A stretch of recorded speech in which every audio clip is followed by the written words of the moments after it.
So tayo manalangin. Almighty God and Father, we bless your name and we praise you. We exalt you. You are God Most High, Creator of heaven and earth. And tonight we come before you in reverence and awe of you. And likewise, we seek your guidance through the power of the Holy Spirit as we embark on a new study. And we will be studying the book of Galatians. So we pray, Father, for your illumination and your help. We may be able to comprehend this book that Paul has written to the Galatians. Thank you once again. This is our prayer in Christ. Amen. So ngayon, meron tayong bagong aklat na ating aaralin at yan ay ang libro ng Galatians. Okay. So ating umpisahan sa chapter 1, verse 1 to 5. Paul, an apostle sent not from men, nor by a man, but by Jesus Christ, and God the Father who raised him from the dead. And all the brothers and sisters with me, to the churches in Galatia, grace and peace to you from God our Father and the Lord Jesus Christ, who gave himself for our sins to rescue us from the present evil age, according to the will of our God and Father, to whom be glory forever and ever. Amen. Yeah. So, ang author nito ay walang iba kundi si Apostle Paul.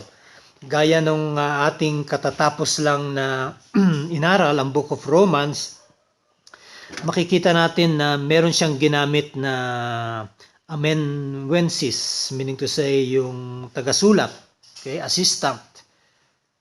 Yan ay si Tertius o Tertius, okay, however you pronounce it.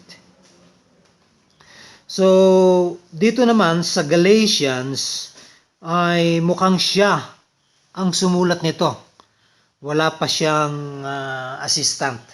And lumalabas nga na ito ang una niyang nasulat. Okay? Ang Book of Galatians. And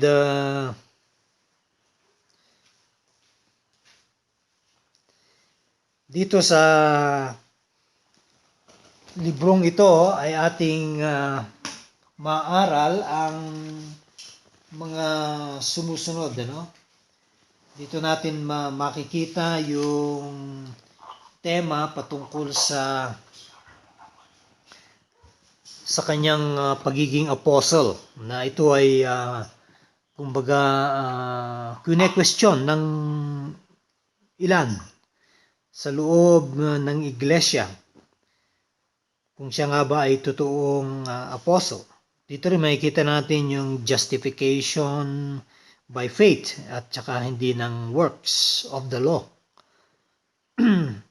Tapos ano ang pinakagamit ng batas. And then yung freedom ng mga believers and the gift of the Spirit and the ongoing struggle between the flesh and the spirit in the life of the believer. And likewise, Christian ethics. Okay? Ayan. So, sabi ko nga,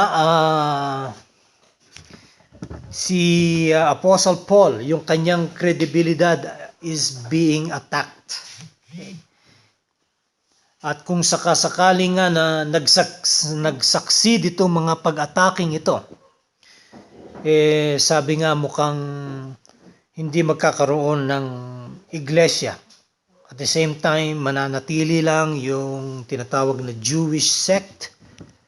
And syempre sa mga Hudyo, they are so dependent on the sign which is the circumcision. Na sila ay mga pinili ng Diyos, hinirang ng Diyos, sila yung chosen people of God. And so in keeping with the law, at hindi na ito patungkol sa grasya na binigay sa atin ng Panginoon, dahil dun mauuwi ang katuruan. So bukod dyan ay yung kanyang pagiging apostle nga ay inaatake. So first is sinasabi na hindi siya tunay na apostoles, dahil hindi siya kagaya ng mga iba na talagang nakasama ni Jesus, gaya ni Peter, James, and John. Sila ay talagang mga parte ng 12 na kasama ng Panginoon sa pagmiministeryo ng buhay pa si Jesus. At ang kanilang definition sa pagiging isang apostle o maituring na isang apostle, at yan makikita yan sa Acts 1:21 and 22, kinakailangan na ang isang matataguriang apostoles ay yung nakasama ng ating Panginoong Hesus sa kanyang ministeryo. Mula doon sa baptism ni John the Baptist, makikita natin, until sa pag-resurrect ng Panginoon hanggang sa kanyang pag-ascend sa langit. So yung time na yon, yung 3 taon na pagmiministeryo ng ating Panginoon, itong mga nabanggit kong mga pangalan, sina Peter, James, and John, ay nakasama talaga ng Panginoon. Pangalawa, dapat sila ay naka-witness sa resurrection ng ating Panginoon. So nakita nila, or at least sila ay at least merong first-hand information nung pagka-resurrect ng ating Panginoon. So dito po makikita natin na si Apostle Paul wala po dito sa kategoring ito. Okay? Kaya't ganun na lang yung persecution na kanyang natanggap mula sa mga Hudyo na napabilang sa loob ng iglesia. Okay? So ang sagot ni Apostol Pablo ay ganito. Sabi niya, ako ay naging apostle hindi dahil sa panawagan ng tao. Okay? Wala nag-ordina sa akin na mga leaders ng iglesia. Pero aking direktang nakuha itong panawagan na ito galing mismo sa Diyos. At si Jesus mismo ang kumbaga magpapatunay, at the same time siya ang tumawag kay Apostle Paul. Na paano natin makikita na yun nga, ay gusto kong pumunta muna tayo sa Acts chapter 9. Dahil sa Acts chapter 9, nandito po yung detalye kung paano po tinawag si Apostle Paul. Na si Paul was si Saul. Saul yung kanyang pangalan. Okay? Nung siya ay binabanggit sa Book of Acts. So basahin natin, Acts chapter 9. Then Saul, still breathing threats and murder against the disciples of the Lord, went to the high priest and asked letters from him to the synagogues of Damascus, so that if he found any who were off the way, whether men or women, he might bring them bound to Jerusalem. As he journeyed, he came near Damascus, and suddenly a light shone around him from heaven. Then he fell to the ground and heard a voice saying to him, Saul, Saul, why are you persecuting me? And he said, Who are you, Lord? Then the Lord said, I am Jesus, whom you are persecuting. It is hard for you to kick against the goads. So he, trembling and astonished, said, Lord, what do you want me to do? Then the Lord said to him, Arise and go into the city, and you will be told what you must do. And the man who journeyed with him stood speechless, hearing a voice, but seeing no one. Then Saul arose from the ground, and when his eyes were opened, he saw no one. But they led him by the hand and brought him into Damascus. And he was 3 days without sight, and neither ate nor drank. Now there was a certain disciple at Damascus named Ananias. And to him the Lord said in a vision, Ananias. And he said, Here I am, Lord. So the Lord said to him, Arise and go to the street called Straight, and inquire at the house of Judas for one called Saul of Tarsus, for behold, he is praying. And in a vision he has seen a man named Ananias coming in and putting his hand on him, so that he might receive his sight. Then Ananias answered, Lord, I have heard from many about this man, how much harm he has done to your saints in Jerusalem. And here he has authority from the chief priest to bind all who call on your name. But the Lord said to him, Go, for he is a chosen vessel of mine to bear my name before Gentiles, kings, and the children of Israel. For I will show him how many things he must suffer for my name's sake. So, dito po sa pangyayaring ito, nag-iba si Saul. Okay?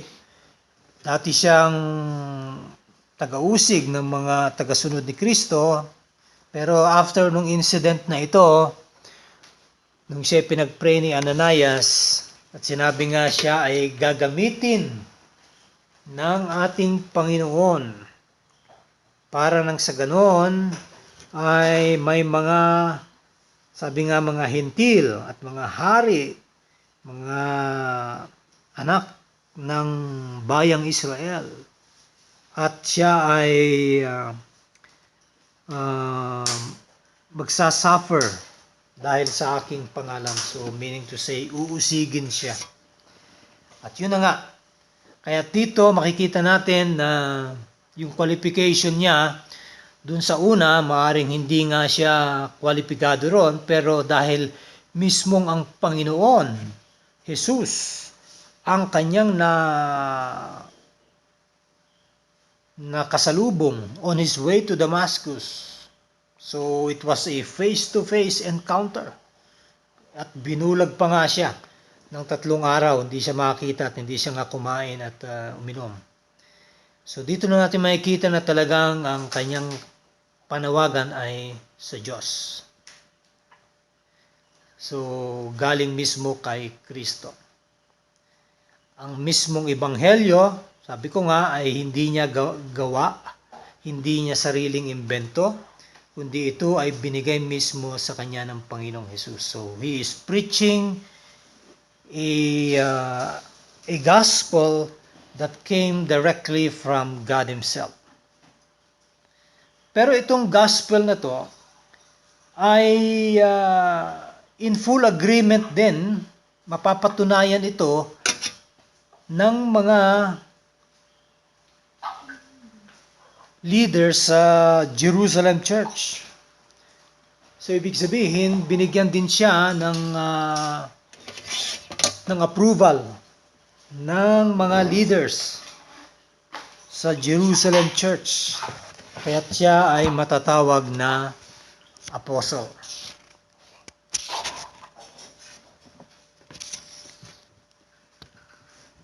So dito po sa ating binasa, makikita natin na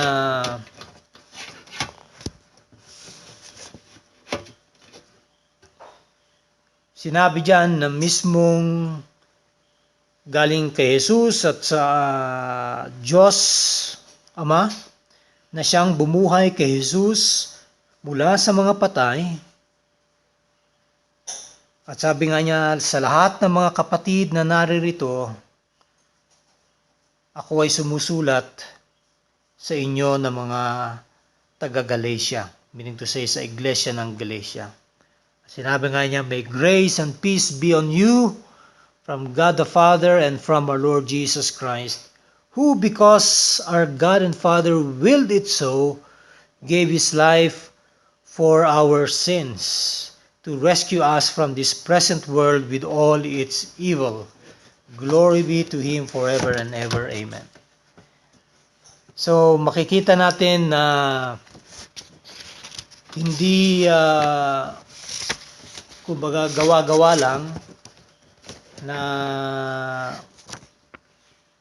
basta na lang niya pinapangaral ang isang bagay na wala naman siyang kaalam-alam, kundi siya mismo ay recipient nitong gospel na ito. Dahil sabi nga, dati siyang kaaway ng mga mananampalataya kay Kristo, ngayon siya ay napabilang sa mga mananampalataya. Siya ngayon ay inuusig na rin ng mga Hudyo. Okay? At sa mga Hudyo, sila talaga ay very prejudiced sa sarili nila, no? Itong mga Hudyo, itong mga kabaro ni Apostol Pablo. Na sa kanila, sila ay napabilang nga sa iglesia, pero sa kanila, ang tingin nila is that kailangan pa rin na sa kanilang pagtanggap kay Kristo, kailangan ang kasunod nun is babalik sila sa paniniwala doon sa batas, doon sa Torah, doon sa mga batas na binigay ng Diyos kay Moses. At dahil dito, kailangan mapipilitan ngayon silang sumunod. So, ibig sabihin, it is now a works salvation. At itong mga Hudyo, feeling nila sila ay mga anak na ng Diyos, dahil sila nga ay tinawag ng Diyos, at ang kanilang credential lang na pwede nilang ipaglandakan or ipamuka is yung kanilang pagiging circumcision. Okay? Part of the circumcision. Dahil sila nga yung kakaiba sa mga ibang tao na nilikha ng Diyos. Sila ay mga Hudyo, hindi sila mga Hentil. So sila ay kakaiba. So sa kanila, feeling nila na yes, tatanggapin namin ang Panginoong Hesus, pero kami rin ay kailangan manatili sa aming relihiyon, ang Judaism. So kung ano man ang tinuturo ng Judaismo, ay kailangan pa rin naming sundin. Okay? So, sabi nila, ang ebanghelyong ito ay para lang sa mga Hudyo. Sila lang ang maliligtas. Sila lang ang tinuring na mga anak ng Diyos. At marami silang mga sinasabi, itong mga Hudyo, laban sa mga Hentil. Sabi nga nila na ang Diyos, mahal niya lang ang bayan ng Israel, at sabi nga, God will judge Israel with one measure and the Gentiles with another. So iba raw ang kanyang paghuhusga sa mga Hudyo at iba rin sa mga Hentil. At sabi pa nga na itong mga Hudyo, ginawa daw ang mga Hentil para maging gasolina para sa apoy ng impyerno. Ganun sila ka-prejudice sa sarili nila at talagang kinukutya nila ang mga Hentil. Ito po yung espiritu ng karamihan ng mga Hudyo na talagang pinaglalandakan nila na sila nga raw ay anak ni Abraham. Okay? At dahil sila ay anak ni Abraham, sila ay may kaligtasan dahil ito ay pinangako sa kanila. Kaya't kakagulat na kailangan i-dispute ito ni Apostle Paul sapagkat mali itong turong ito. Kaya't nung makita nila si Apostle Paul na may parang bagong gospel na kung saan ay isinasama niya ang mga hentil. Sabi nga sila ay nagalit. Sila ay kumbaga na nagulat at nagtataka bakit iba yata ang tinuturo nitong Apostle Paul na ito. At sabi nga nila, o sige na, kung sakasakali man na mga hintil ay mapapabilang, hindi sila pwedeng manatiling mga hintil. Okay? Kung gusto nilang maging parte ng ating samahan, kailangan magiging Hudyo rin muna sila. So ano ibig sabihin nito? Kailangan ma-circumcise din sila. So, pagkatapos na ma-circumcise, kailangan pa rin ngayon nilang sundin yung batas na ibinigay kay Moses na hanggang sa panahon ni Kristo at hanggang sa panahon ni Apostle Paul ay sinusunod pa rin nila. At sabi nga ni Apostle Paul, mali ito, hindi tama ito. Kasi kung ang ating kaligtasan ay mananatili sa ating pagsunod sa batas at hindi dahil sa pagliligtas ni Kristo sa kanyang sakripisyo sa krus ng Kalbaryo, edi hindi na ito grasya ng galing sa Diyos. Ito ay gawa sa pagsunod sa batas. At sabi niya, hindi ako makakapayag na sirain nila ang ebanghelyo. Okay? Kaya nga't patuloy siya na dito sa Book of Galatians ay kanyang babanggitin sa mga susunod na mga verses na ating pong aaralin ang importansya ng gospel na tinanggap ng mga naging Kristiyano, lalo na mga hentil.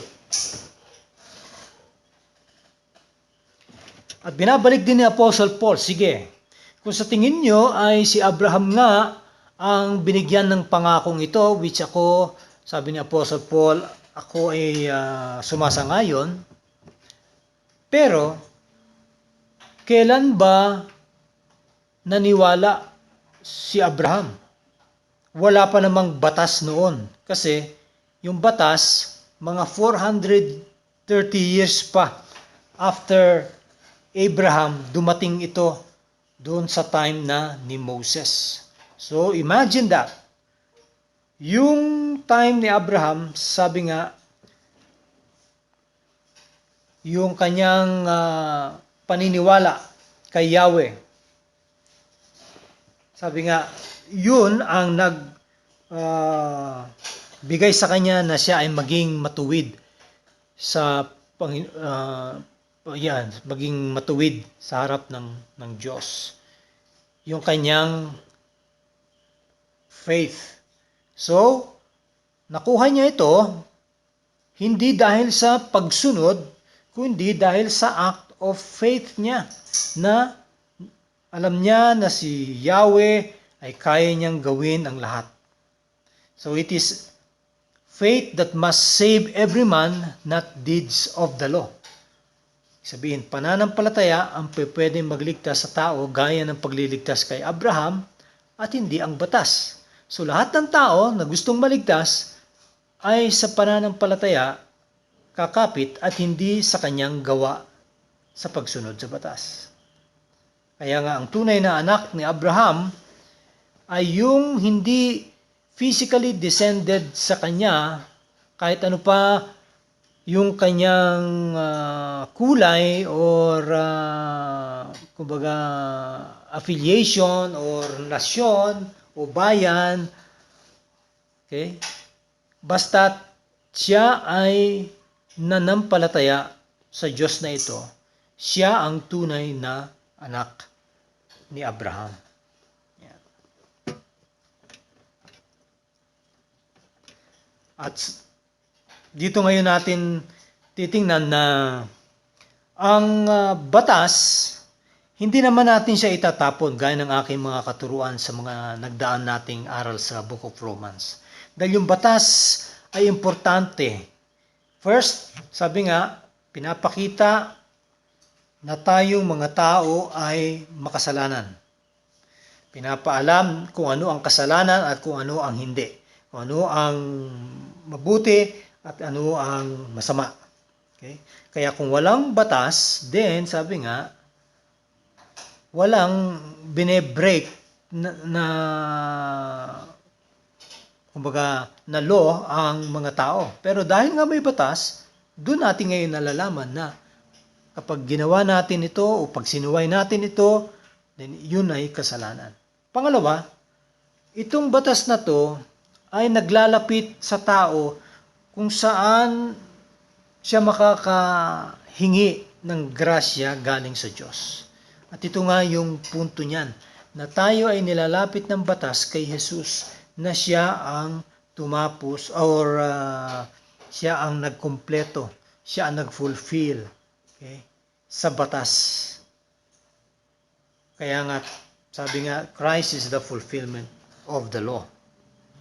Kaya tayo, hindi na tayo mafo-focus doon sa pagsunod ng mga Israelita ng Old Testament sa kanilang pag-aalay ng hayop, sa kanilang pagsunod sa ceremonial or sa